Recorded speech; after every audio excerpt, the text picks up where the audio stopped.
You pour your heart into every appeal. What if the returns truly matched that passion? That's the difference a purpose-built giving platform makes. Bloomerang customers aren't just fundraising, they're seeing 27% larger one-time gifts than industry average. They're growing their supporter base by an average of 12% year over year. They're turning passion into unstoppable momentum. Your purpose is limitless. Your fundraising tools should be too. Learn how you can start raising more at bloomerang.co/purpose and profit.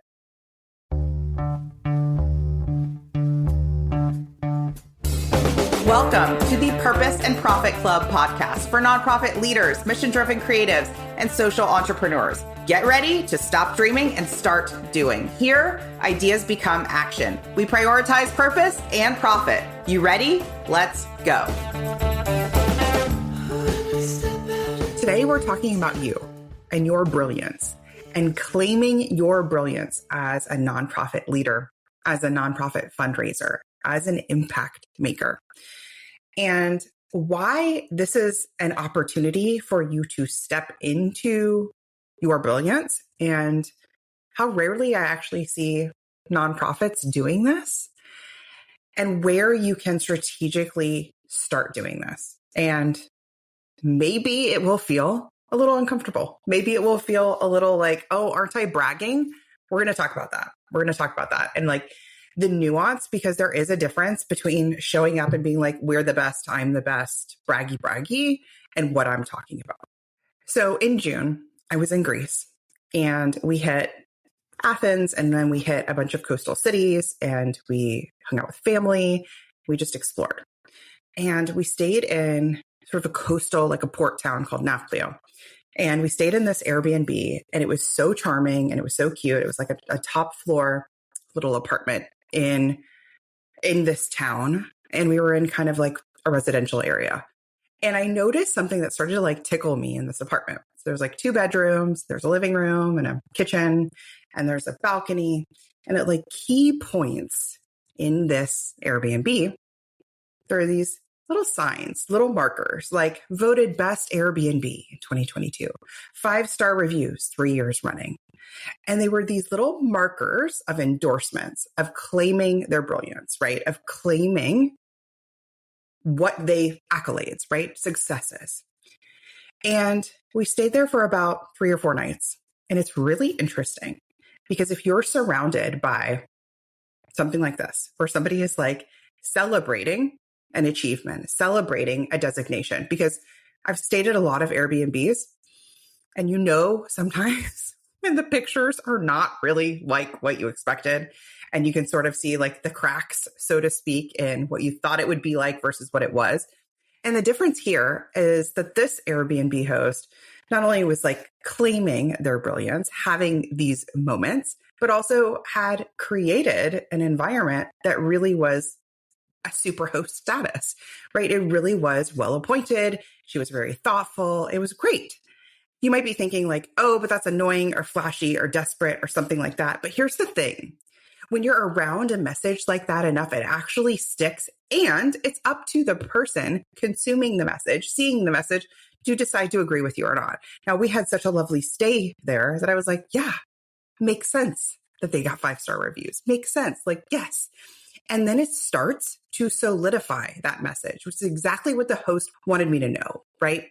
And so at the end of the stay, what does Airbnb do? They say, hey, how was your stay? Rate your host. Guess what I rated? Without even having to think about it. I was like, oh, that was a 5-star stay. Do you see how that loop was?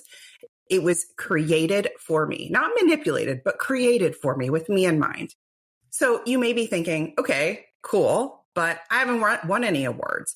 This may be you personally. This may be your nonprofit, your mission. We're not the biggest. We haven't gone viral, but you don't need a trophy to claim the title. And that is the message I want you to hear. It's not about somebody giving you a medal, somebody giving you an award. It's about you actually saying, we are the best at this. We are the most impactful at this. We are changing the way that this population receives a service, right? We are changing the way that our community is impacted. And I'm instead seeing nonprofits blend in. not drawing that light in the sand, not saying we're the best, not saying we're the brightest, not saying we're the most modern, not saying we're the most future focused, not saying there's, you know what? There's not another nonprofit that does this. And that's what I want you to claim.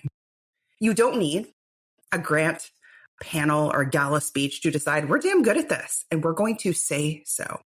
So here are some examples of things you can claim without permission, outside permission. Permission from yourself, you will need. We're the only organization serving this community. We've retained 82% of our donors this year. Our program reached 1,200 people last month, more than any other year in history. We're the go-to group for X issue in the region. You can also claim we're the best at X, not because somebody gave you a gold star, because you've earned the right to say it out loud. So let's do a check-in. Okay, maybe thinking, Christina, braggy. Sounds very braggy. How do you know it's not bragging? Sounds very braggy. Or maybe, is this something more powerful? Here's the difference. Bragging is performative. It's about you. It's like you also, it's one-up energy. It's I'm better than energy. It's pick me energy. It's like me energy. Anchoring, claiming your impact is strategic, right? Stating the news. It's helping people trust and understand you, what makes you different.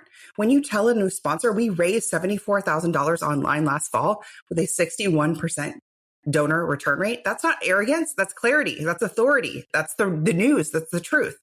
Research shows that people actually need to hear something 17 times before they act. That's marketing psychology.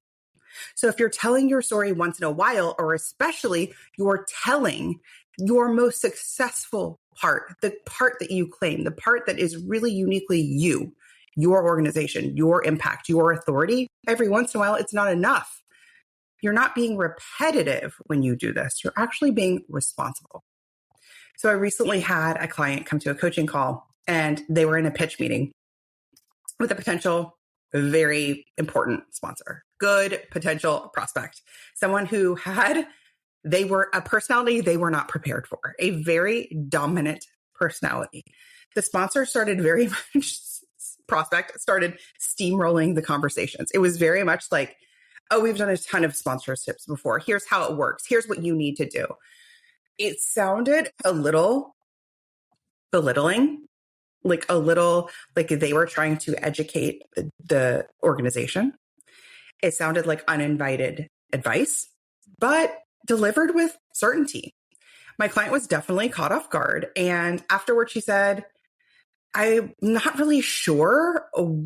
I was just so caught off guard. I just felt like she felt like she had to answer every sort of advice piece, or here's how it works. And so she just felt overwhelmed. She said, I didn't even get to explain what we're best at. And here's what I told her. That was your moment to anchor, not by pushing back. You have to watch in these instances that you don't get in one-upman energy, right? Where they're like, ba, ba, ba, and you're like, ba, ba, ba, right? But instead, that's so helpful. Thank you. We've also built campaigns that have brought in 200 donors and our partners. Here were our sponsors last year. Here's the impact we created for them. Here's what they loved. And then ask them, want to see what worked? What do you love to see in a sponsor? It's anchoring back in very calmly and claiming back in your power. That's how you re-rail a conversation that starts to go off the rails. It's really about then stepping into your strength, stepping into your power, and place an opportunity to plant your flag. So let's talk about where you can plant that flag.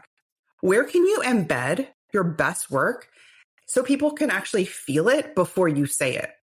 It's a good question, right? Maybe it's in your website header, trusted by 1,200 donors each year.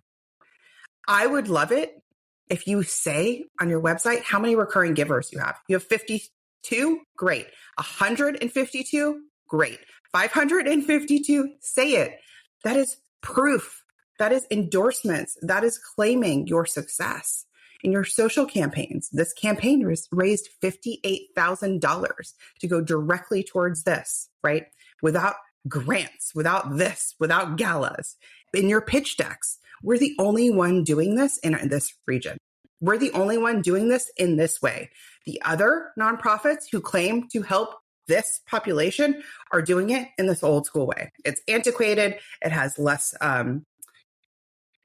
success rates, etc. In your thank you notes, in your thank you emails, you helped us reach 3,000 families each year. In your Zoom backgrounds, Instagram highlights, sign-offs, signatures, business cards, voted top-rated nonprofit 3 years in a row by great nonprofits. I do want to make the distinction. This isn't just about looking for outside things, outside designations like the Great Nonprofit Seal, the GuideStar Seal, right? It's about you actually saying, here's why we're the best and brightest, and not apologetically, and not being like, well, are we the best and brightest? And if you don't know the answer to that, you need to get coached. And we need to create a program or service and in positioning and message to your donors that shows that you're the best and the brightest. Because if I have $50,000 to give to an organization, I want to give it to the best and the brightest. I want that $50,000 to go the longest way possible, right? Not the way that's like, oh, yeah, like it did okay. So you need to be able to articulate why you're the best and the brightest, planting your flag, claiming that authority, 5 stars, right? That's what you need. So here's the big question. What are you waiting for? What are you waiting for? Are you waiting for somebody else to tell you you are the best and the brightest? You are the innovator. You are the only one. Or are you waiting for a business or a thought leader or a bulldozer in a sponsor meeting to say, I believe in you? A donor to write it on the memo line, a board chair to say it on your behalf, a third party to name it first? You are allowed to be the first to claim it. You should actually be the first to claim it. And that's the edge. Like that's the growth work. It's very often we are looking for somebody else to say, you're good, you can do this. But the call needs to come from inside the house first. You actually need to make sure your programs or services are doing it. And then you need to package that message in a way where you say it again and again and again. You don't say it like 17 other nonprofits say it. You say it like you say it. So it's scroll stopping. It's impactful. It's like this Airbnb. I've stayed at a lot of Airbnbs. Why do I remember this one? Personal touches, little things, the way that she communicated with me, and of course, her 5-star reviews. So you're allowed to say, we're great at this. We're proud of this result. We've built something worth sharing. You can start this narrative instead of hoping somebody else says it for you. And that's kind of your homework. It's like, where are we proud of this result? Where are we excellent at this? Where are we the pioneer? Where am I the pioneer? I love that question for everyone. So that's your challenge this week. Write down 3 things you want people to remember about your organization. Then you're going to ask, where can I reinforce this? Where can I show up as the expert, the anchor, the one who already knows? Where am I waiting for permission I don't need? Right? So if I have somebody who's trying to like mentor me and give me advice, where can I lovingly say, oh my gosh, thank you. Great advice there. And here's what we've already created. And here's our vision for the rest of the year. You coming? You coming? Like that's the energy, right? That's the energy that will attract more leads, more donors, more donor prospects, more closed conversations, more engagement online, more shares. Like that's the piece. If you think about like, if you wish you had more influencers and ambassadors talking and advocating for you online, they need a reason to talk and advocate for you. So you have to give them a hook. A hook is not, we seek to help the homeless population in Atlanta. Okay, amazing. And what makes you different? How are you different? Where are you going to claim that? Where are you going to claim your brilliance? Maybe you have a way to do it that is using AI. Maybe you have a way to do it that takes the long wait lists and collapses them. Maybe you have a way to do it that keeps families together in a city where normally it's just mothers and children, right? Maybe you have something new and different. You have to keep saying it, and you have to say it in a way that is bold and that is planting that flag. So if you want to stop shrinking in meetings and start anchoring in your authority every time you show up, that's what we do inside the Purpose and Profit Club. You can get weekly coaching, feedback on your campaigns, and done with you messaging, and campaigns that grow your revenue and your confidence. Inside, we have staffers that join as teams. I built this program so that you can have a collaborative place for marketing and fundraising to work together. Don't wait for an award to start telling the world what you're great at. The Sprint method gives you the messaging, strategy, and tools to raise 10K or more using our community fundraising method in every campaign. You can start today and build proof as you go. I built the Sprint method for new and emerging founders and organizations that are scaling up, raising their first couple hundred thousand.